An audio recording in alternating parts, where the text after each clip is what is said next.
So yesterday I had my first experience with a Gen Z doctor, and if you have not had one yet, brace yourself because it's adorable. Frankly, it's adorable. We went to urgent care because I fainted again. And turns out I'm having anyway, the story gets complicated from here. But the doctor comes in and she's like, yo dog, seriously, yo dog, you passed out 4 times in the past 48 hours. You need to go to the emergency room by ambulance. That is verbatim what the doctor said to me. Yo dog, you've passed out 4 times in the past 48 hours. You need to go to the ER by ambulance. The hand gestures, everything.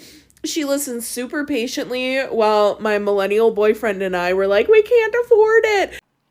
Hi guys, welcome back to our channel. In case you're new here, my name is Maren. And I'm Maureen. Right, so in today's video, guys, we're going to be talking about millennials who are finally admitting that everybody needs a Gen Z in their life. You know, I feel like for the most part on the internet, we normally see a clash of generations. You know, people complaining, oh, this generation is that, this is that, you know. But millennials are finally coming out and they're speaking up, saying how beneficial it is to have Gen Zs, while others see them as unserious, others see them as a fresh of breath air. Right. And today they're being pitted against the generation of boomers, while some say Gen Zs are a stress-free generation that bring light to the workplace. Others say that boomers are the literal existence of people's pain in the workplace. Right. So guys, which generation do you defend today, or which generation do you side with today? As you ponder upon this question, let's look at what we've prepared for you today, and then we come back and talk about it. You can let us know what you think about this episode on the comment section, and consider subscribing if you're new to our channel. Let's watch and then we come back. The hand gestures, everything. She listened super patiently while my millennial boyfriend and I were like, we can't afford it. And then when I told her, we can't afford the ambulance, she's like, just don't pay it. What are they going to do? Just don't pay it. I, for one, welcome our Gen Z overlords. I loved them when I taught them. I'm excited that they're in positions of power now and are making decisions. Working with Gen Z is the reason why I don't hate working. Like, I don't mind getting up 3 days a week and going into the office because I work with Gen Z and it's literally the best experience. For instance, this dude was like, hey, so like, what should we do for lunch? And this girl was like, I literally have $4. He was like, oh my God, yeah, we just got paid and I literally have no money. And then another girl walks in and she's like, hey, good morning. Like, how are you doing? And I was like, I'm good. How are you? And she was like, just trying to exist in this capitalistic world, get my life together. I was like, same. And then we started talking about lunch again. And this guy was like, oh my God, I left my lunch at home. And I was like, I left my lunch at home. And he was like, I literally have to spend my last dollars to get lunch. And I was like, I have to spend my last $21 to get lunch. Like, oh my God. I just love working with Gen Z because they keep it so real, but we laugh at everything. Like, I'm laughing all day, having great conversation, but like, we are all miserable, but like miserable together and just trying to survive out here. And I promise you, like, Gen Z makes the world go round, and you cannot tell me anything otherwise. This younger generation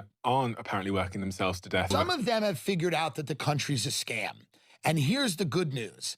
They're not wrong. And when you figured out the country's a scam, you can approach it the way a con artist or a scammer would approach it, which is what a lot of them do. They invent mental health ailments they don't have. They take days off on end. They terrify their superiors into respecting their mediocre, shoddy quality of work. This is something that Gen Z has latched onto. This is something that I fully support. This is their way of rising through the ranks. They're taking advantage of people that they work with, making them tolerate less and less work and work of lower and lower quality because they've realized that a lot of this is bullshit. So they're like, why shouldn't I get in on it? Earlier this week, my team was looking at all the forms. And Sorry, Owen, before you start, Catherine, can you actually turn your camera on? We sent out a memo last week. It's required for all team meetings going forward. Sure, yep. Catherine, where are you? Curious right now? I'm at Suntastic. Okay, I thought you were taking a work from home day, not a work from tanning bed day. We have a client in 15 minutes. Right, and I'll be tan for it. And I also have a wedding this weekend, and this is the only time I had to come Okay, here, that's so. really not the company's problem. And honestly, Catherine, it's not a priority for you to be tan. It's a priority for you to have the deliverable done on time for the client meeting. This should be Okay, Okay, so I'm gonna have to report you again from HR. This is the 5th time you've done this. Okay, well, I'm gonna report you for attacking me verbally. Okay, this is probably going to piss some people off, but I've been working in retail pharmacy for the better part of 20 years, and I can tell you without any shadow of a doubt that the most difficult group of customers to deal with are the 60 plus. I'm sorry, I know you don't want to hear it, but let me tell you, I work in a college town, okay? I have a lot of patients at my pharmacy who are college students, and you would think, oh, that must be terrible. No, honestly, it's a delight because they're polite. They might not know how the whole thing works. Like, we might have to explain more to them. They might be a little bit more like unaware because they haven't had as much life experience of what a prior authorization is, how to deal with a doctor's office, all that. However, they use all the technology that's available to make everyone's life easier. They're checking their prescription status on the app. They're requesting refills on the app. They're prepaying on the app. Like, they're self-sufficient, right? They are polite and patient when they ask for help. Then you have like the next age group, like my age group, like the 30 to 40, pretty much the same thing. Like, they know how to use the technology. They may or may not use it, but they have more life experience. They understand how the whole process goes. Like, they know that it is what it is, right? And they don't want to spend an hour at the pharmacy tearing you a new one because they have kids they need to get home to and take care of, okay? But y'all, the 60 plus, I don't know why the people with the most amount of free time are the most impatient. It's mind blowing. And I can't just say like all boomers are this way because my parents are boomers and they do not have a single like impatient bone in their body. Okay. They are good people. They would never in a million years be a difficult customer or like give someone a hard time. Okay. So I know it's not everyone, but I can tell you that when I've had a really difficult customer interaction, 80% of the time they're 60 plus. So I understand that the narrative, if you want to believe it, the narrative is that these young kids are so rude and disrespectful and blah, blah, blah. No, that's really not been my experience. And I've gone through a lot of patients and that has not been my experience. How about you? If you work in retail, which group do you find to be the most difficult to deal with? Employee has noticed their Gen Z coworkers saying "I love you" instead of "goodbye" when leaving meetings. The employee shared this in an advice column for Inc. magazine, saying that newer hires are starting to say "I love you" more often at the workplace. At first, they thought it was just a one-off between friends, but now they hear it increasingly often even across genders. And they find it weird that Gen Zers are just casually throwing around "I love yous" in a professional environment. The Inc. columnist Allison Green also thought that this was weird and that it's a word that shouldn't be thrown around in the office because it will make others uncomfortable, saying that younger workers have just not picked up on what's acceptable and what's not yet in the workplace. But is this contributing to the fact that young people aren't getting hired as much because employers feel like they aren't professional enough? In a survey from Resume Builder, 31% of employers say that they prefer hiring older workers for entry-level positions. 30% have said that they've had to fire Gen Z workers within a month of hiring them. And 94% of respondents have said that Gen Z have acted inappropriately during interviews by asking for too much money, as if that's not the stage where you negotiate pay, and not having good communication skills, among other things. And when you take into account that Gen Zers are often advocating for fair pay and better working conditions, is this really a reason to be firing people? I feel like in this economy, it's just another excuse for employers to justify firing somebody and then hire somebody who they can pay less. But that's just me. I don't know. This kind of reminds me of how men hugging each other has become a lot more common in the past decade or so. Just kind of like a natural thing that's happening, I guess. So what do you think? Is this not really a problem? Or should these employees find ways to show their gratitude without dropping the L word? So fam, what's the vibes? Nothing new. Everything's going well. Type shit. So, just peeped your labs and major red flags, big bro. Wait, what do you mean? I'm gonna keep it a stack with you. Your kidneys might be cooked. Wait, are you saying something's wrong with my kidneys? Well, they're straight up crashing out with your creatinine, man. It's giving end stage energy. This sounds serious. You might be in your dialysis era. Dialysis? What do you mean? Don't trip. I'll put you on my homies from nephrology. They're goated, certified W team. And they're low-key simps for electrolyte abnormalities. I'm sorry, I have no idea what you're saying. Yeah, I'm very concerned about your health. She wears short skirts, I wear t-shirts. She's cheer captain and I'm on the bleach. What? This is why Gen Z's finished on my way to someone's most traumatic day in their life and he's singing Taylor Swift. Bro, this is why Gen Z can never be doctors, you can never be lawyers, you can never be police. I'll be scrolling on my FYP, I see the future and it's not looking good. I'm sorry, but what do you mean? It's the most traumatic day of my life and you're listening to Taylor Swift. Bro, you lot are so unserious. Say right now, someone that's Gen Z becomes a doctor, right? They gotta deliver someone bad news. I guarantee they're gonna be like, yeah, I can't lie, you're cooked. Say right now, someone's gone for surgery and like their face looks like it ends up coming out bad, right? The doctor's gotta tell them, I can't lie, you're too chopped. Bro, I see. It's like the way it's not even looking good, man. The way you lot are in university and you're listening to Chat GPT, the way you lot are using AI, we're literally cooked. I can't lie, low key, I'm not coming for the man. He ate with that. The little Taylor said, I see, he ate with that. I can't lie. But if I'm on the hospital bed, I'm on 1%, I'm about to die, and it's the most traumatic day of my life, can it at least be like a sad song or something? Adele, Homecoming or something, like something sad, booty get it? I'm a Gen Z pharmacist. Of course I'm going to use a counting machine, even if it's just 5 tablets. I'm a Gen Z pharmacist. Of course I'm going to use a calculator, even if it's just 56 plus 4. I'm a Gen Z pharmacist. Of course I'm going to tell you it's only going to take 2 minutes for your prescription. I don't want to let you down. So guys, welcome back. Let us know what you think about this episode on the comment section. You know, the first lady who was talking about when she went to the doctor's appointment and she had a doctor who was a Gen Z. You know, her story just goes to show me that I feel like for Gen Zs, things are never that serious. You know, you have to stop a minute. Don't let life be, work be your life, you know, and you can still make money while being friendly or trying to be happy, you know. Right. Because I feel like doctors in the past, leave alone Gen Zs, the older doctors who are there, they used to be very serious and mean looking. You know, it's like... But in my opinion, even if they were very serious and mean looking, they were the most professional during their time. Because right now, a Gen Z can literally just walk up to you in a hospital and deliver a very sensitive news as if it's nothing that happened. Well, there are two sides of the coin to these stories. I mean, I don't know what you guys think about all this, because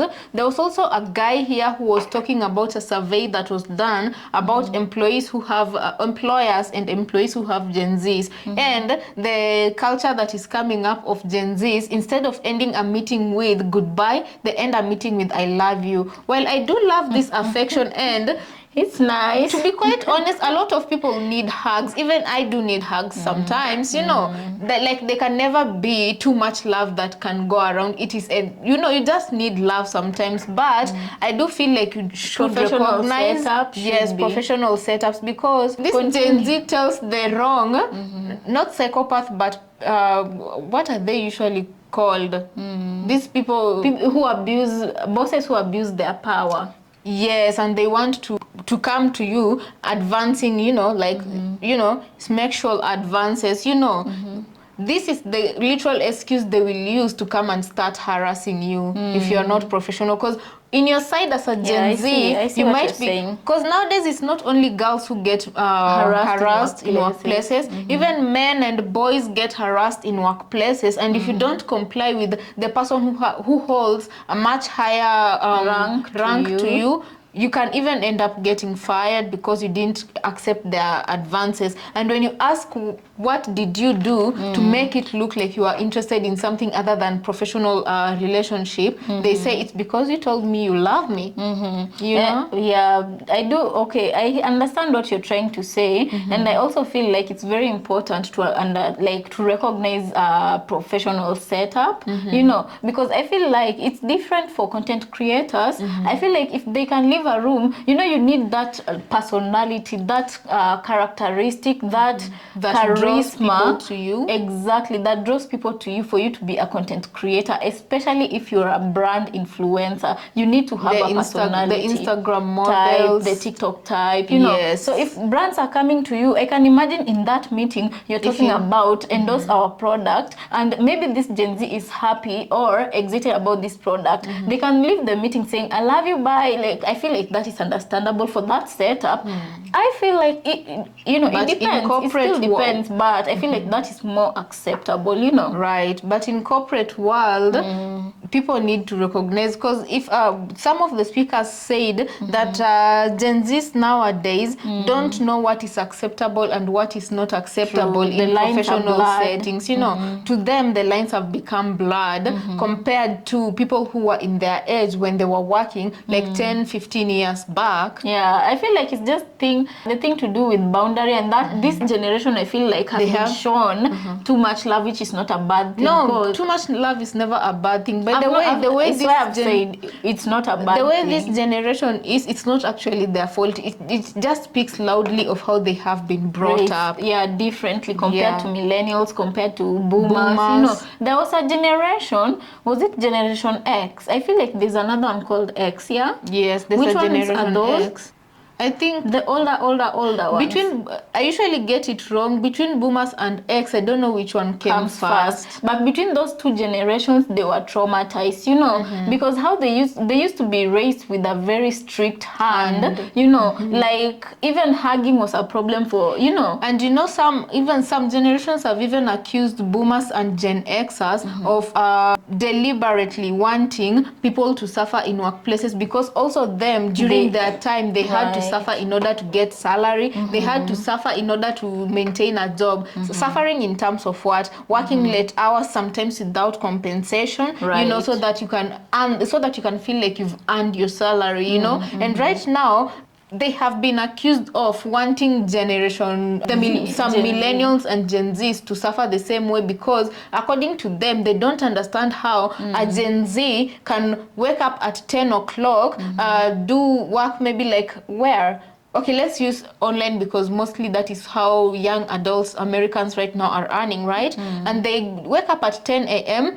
They start working on things that Generation X and boomers cannot understand, and they go to sleep whatever time they want, and they still make a lot of money, and most of them, if not some of them, are able to afford very nice places they live in. So Generation X and boomers feel like they don't work half as hard as they should for the amount of money they are getting. But you know, all I have to say is that it's not all of them who are like that, but definitely different generations have been raised differently.